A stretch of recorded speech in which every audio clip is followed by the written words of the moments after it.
whether historians realize it or not. You know, when we're trained as graduate students, we're trained to be very careful and distant and academic and scholarly, and that was always my approach as a graduate student, even though it was very clear to me that my familial and my personal relationship to the past was there.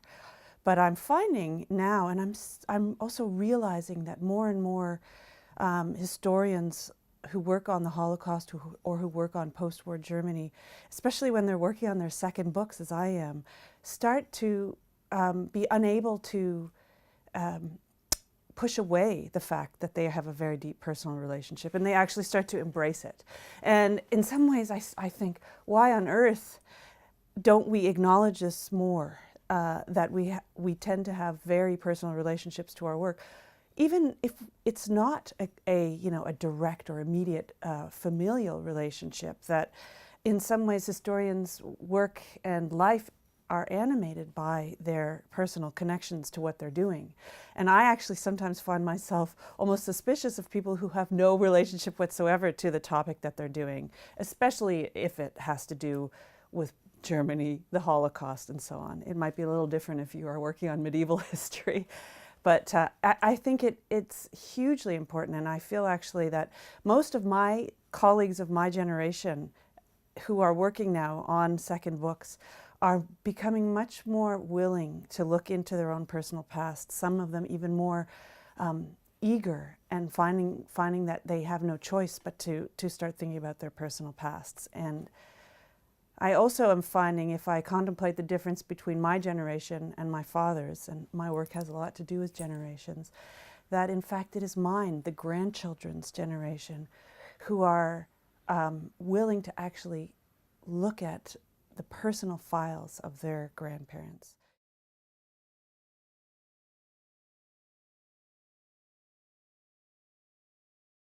When I did my PhD research on the Auschwitz trial, it was very interesting. The topic, I always wanted to work on something related to the Holocaust. The topic itself was something that I came to do together with my dissertation advisor, Michael Maris, who was working on Nuremberg trials and became very interested in trials, and has in the meantime sort of generated a lot of students who work on trials. And he thought, and we both thought, this could be very interesting. Extraordinarily, as I was delving into the research of the Auschwitz trial, of course I realized basically this was the moment that my parents left. I mean, they left for good in '63, and that's when the trial begins. And it started to become clear to me that against my conscious knowledge, I was working on that. And I was working through that. And the Germans call it Vergangenheitsbewältigung, and this overcoming or confronting of the past and reckoning with. And it obviously was a very personal kind of reckoning with the past that I was doing too.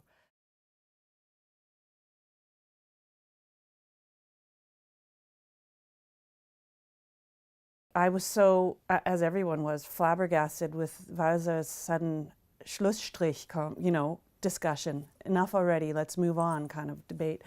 Because Walser played such an important role in my critical thinking about the Auschwitz trial when I wrote about that, because he was really the one who so beautifully wrote about the fact that, Auschwitz is not hell, was a German concentration camp, and we need to talk about it.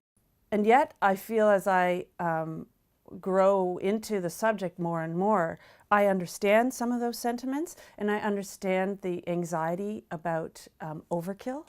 And you see it very clearly around discussions, in discussions, for example, around the Berlin Memorial, in which some are saying, this is like a hammer over the head, enough already, why is this in the middle of Berlin? Why the constant need for throwing ourselves on our knees and begging for forgiveness, whereas others are very clearly saying, no, it needs to be here and we need to talk about it. And in some ways, again, part of my analysis, which will be also about this memorial, is seeing the memorial itself, not necessarily as a memorial to the murdered Jews of Europe, but as a memorial to how Germany remembers.